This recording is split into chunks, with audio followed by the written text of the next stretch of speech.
উজ্জ্বল ভাই প্রতি বছর এভাবে করেই আমাদের প্রতিযোগিতার আয়োজন করবে। আমরা যারা ক্ষুদে নৃত্যশিল্পী, ছোট ছোট নৃত্যশিল্পী, একটু আগে যারা সম্মাননা পেয়েছেন তারা বলেছে অল্প বয়সে সম্মাননা পাচ্ছেন, তারা আবার যারা আজকে পুরস্কার পাচ্ছে তাদের মধ্য থেকেই আবার সম্মাননা পাবে। এভাবে করেই আমরা যুগ যুগ আমাদের উজ্জ্বল ভাইয়ের উত্তরোত্তর সুন্দর একটি পরিচালনার মাধ্যমে নৃত্য প্রতিযোগিতা চলবে, এটাই আশা করছি। আমাদের এবারের বক্তা ফারহানা চৌধুরী বেবি, দেশ বরেণ্য নৃত্যশিল্পী ও নৃত্য পরিচালক।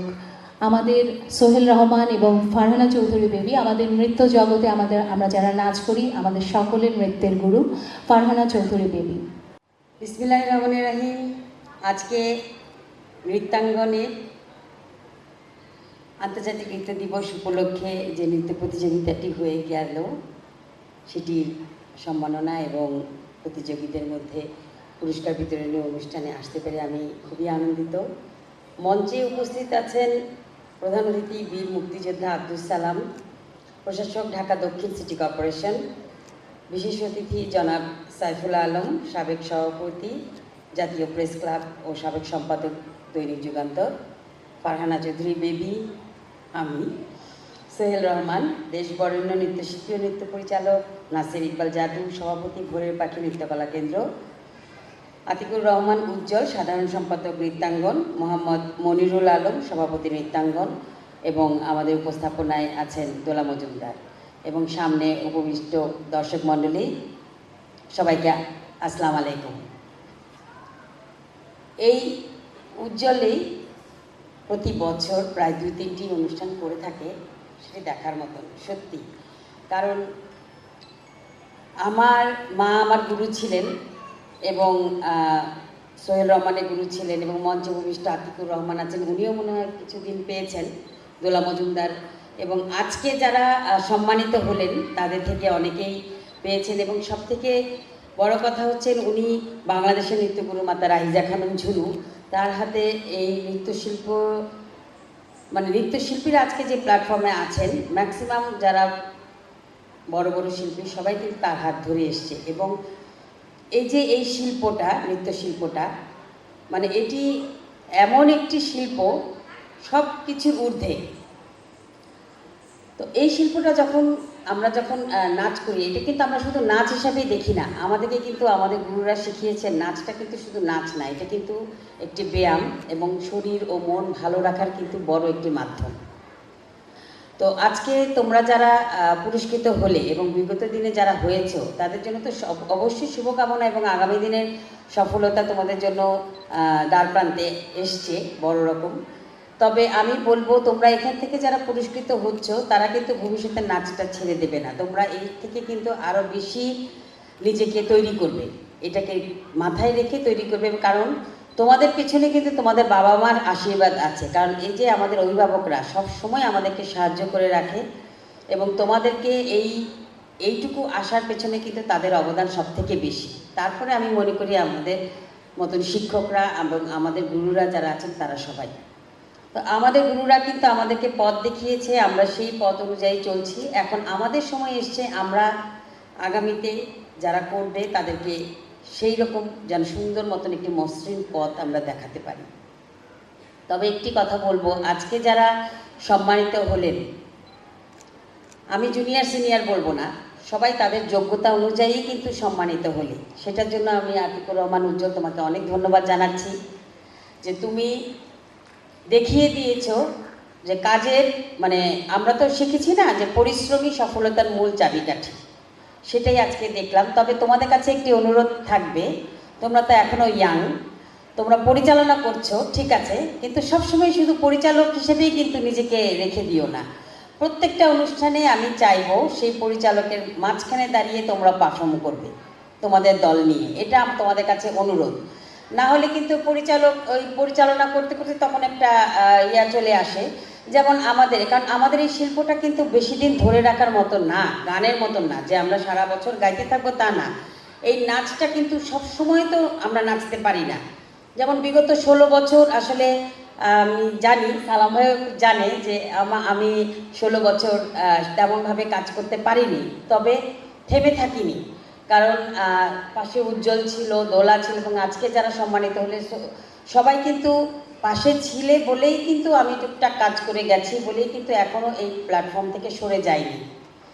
কারণ আমার মাকে দেখেছি, আমার মায়ের কাছে কিন্তু রাজনীতির থেকে সংস্কৃতিটা বড় ছিল, যার কারণে কোনো শিল্পীকে সে কিন্তু অন্যভাবে দেখতো না, তার কাছে কিন্তু সবাই সমান সব সময়। কিন্তু কারণ আমরা যখনই নাচ গান অভিনয় আবৃত্তি যেটাই শিল্পীরা শিখতে আছি, আমরা তো কোনো রাজনৈতিক দল থেকে আসি না, আমরা কিন্তু আমরা শিল্পী হব, আমরা চর্চা করে আমরা এটাকে নিজেকে সমাজে প্রতিষ্ঠিত করব, সেটা মাথায় রেখেই কিন্তু আমরা শিখি। তো এই যে মানে শিল্পটা, এই যে সাংস্কৃতিক জগৎটা, এটা কিন্তু এই যে অঙ্গনটা, মানে এই যে আমরা শিখি বা চর্চা করি, এটা তো চর্চার বিষয়, এটা কিন্তু চর্চা করতে হবে, একদিনে তো কেউ শিল্পী হয় না, এটা কিন্তু খুব পরিশ্রম করেই কিন্তু এই প্ল্যাটফর্মে আসতে হয়। যদিও সবাই সেভাবে ধরে রাখতে পারে না, কারণ ধরে রাখাটাও অনেক সম্ভব হয় না। তবে আমি মনে করি আমার গুরু আমাদেরকে যেভাবে তৈরি করেছেন, আমরা কিন্তু এখন মানে উনি তৈরি করার সময় কিন্তু আমার মা সবসময় বলতেন, আমি এমনভাবে তৈরি করব তোমাদেরকে, তোমরা কিন্তু এক একটি ইনস্টিটিউট, এবং সেটাই কিন্তু প্রমাণ করলো আতিকুর রহমান উজ্জ্বল। এই যে সারা বাংলাদেশ থেকে সব শিল্পীরা এসে প্রতিযোগিতায় অংশগ্রহণ করো এবং তোমরা বিভিন্ন প্ল্যাটফর্মে গিয়ে অনুষ্ঠান করো, এটাই তো দেখার বিষয়, এটাই তো একটি সফলতা জীবনে। আর কি দরকার হবে? কারণ এই শিল্পটা আমরা যখন বাইরে যাই, তখন কিন্তু আমাদের এই বাংলাদেশি শিল্পটা তাদের কাছে কিন্তু অনেক বড়, মানে অপূর্ব, মানে ওরা মানে কিভাবে আমাদের সাথে ছবি তুলবে, কি কোন দেশ থেকে এসেছি, পাগল হয়ে যায় আমাদের ড্রেস আপ, আমাদের গেট আপ সব কিছু দেখে। তো আমি মনে করি যে আমরা এই যে এই অঙ্গনটা এইভাবে প্রতিযোগিতা যদি সবসময় করে, তো অনেক বড় বড় শিল্পী যেমন তৈরি হয়েছে বিগত দিনগুলোতে, এখান থেকে কিন্তু উঠে আসবে সেই শিল্পীগুলো, এবং যারা পাওনি তারা ভবিষ্যতে আরও চর্চা করবে, যাতে আগামীতে তোমরা সেইভাবে তৈরি হয়ে আসতে পারো। কারণ সবাই কিন্তু যার যার ক্ষেত্রে যোগ্যতা আছে আমি মনে করি।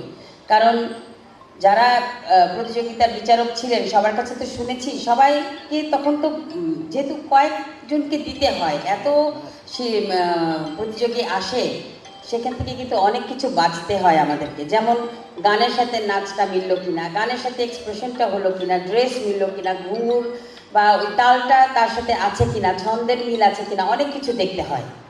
তো সেক্ষেত্রে দেখা যায় যে একটু 19-20 হয়ে যায়। তার অর্থ এই না যারা পাওনি তারা ভালো করনি, তা কিন্তু না, সবাই কিন্তু যার যার ক্ষেত্রে যোগ্যতা রাখে।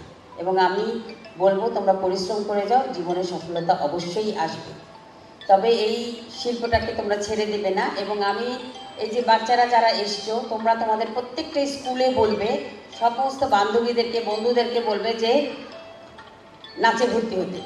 কারণ এই নাচটা বা এই সাংস্কৃতিক অঙ্গনে এটাতে থাকলে তখন বাজে চিন্তা আসবে না, এবং একসময় নিজেকে তৈরি করার একটি স্পৃহা তোমাদের মধ্যে সবসময় থাকবে। তো তোমরা অবশ্যই তোমাদের স্কুলে গিয়ে সবাইকে বলবে না নাকি বলবে না যে না ও যদি আমার থেকে বেশি ভালো করে ফেলে, বলবে এটা? তোমাদের বান্ধবীদেরকেও সবাই উৎসাহ দিবে যেন নাচ শিখতে আসে সবাই। ঠিক আছে? ঠিক আছে? আর আমরা বসে যে কতগুলো নাচ দেখতেছিলাম, আমার তো সবসময় দেখা হয় না নাচগুলো, তো আজকে একটু সৌভাগ্য হলো ছেলের মাধ্যমে সালাম ভাইয়ের সাথে বসে বসে দেখছিলাম। তো আমি চিন্তা করছিলাম এত সুন্দর সুন্দর নাচ করে গেল, কিন্তু এই নাচটা তৈরির পেছনে এত কষ্ট, পরিচালকদের যেমন কষ্ট, শিক্ষকদের যেমন কষ্ট, অনেক সময় জায়গা পাওয়া যায় না, একই রকম গয়না তৈরি করা মানে একটা মানে হেফাজত অবস্থা থাকে। তো এইটার পেছনে যারা কাজ করে যান, সমাজে যারা আছেন, আমি বলবো আপনারা একটু মনোযোগ দিবেন এখানে, দিলে হয়তোবা আমাদের এই সাংস্কৃতিক অঙ্গনটা আরও বড় পরিসর আকারে আমরা এগিয়ে যেতে পারবো। তো আমি আবারও সবাইকে ধন্যবাদ জানাচ্ছি, এবং উজ্জ্বল তোমাকে অনেক ধন্যবাদ জানাচ্ছি। তোমার সাথে এই জাদু ভাইকে আমি সবসময় দেখেছি, উনিও সবসময় তোমার সাথে কাজের হাত দিয়ে থাকে, এবং মনিরুল আলম ভাই সভাপতি নৃত্যাঙ্গনের, ওনারা আছেন সংগঠক হিসেবে আছেন। ওনাদেরকে বলবো যে আপনারা সামনের দিকে যেন এই অঙ্গনটা আরও এগিয়ে যায়, সেদিকে আপনারা খেয়াল রাখবেন, এবং পরিশ্রমের মূল চাবিকাঠি তো সফলতার, সেটাতে দেখিয়ে দিয়েছে। তো সবাই ভালো থাকবে, ইনশাল্লাহ আগামীতে আবার দেখা হবে। অনেক অনেক ধন্যবাদ।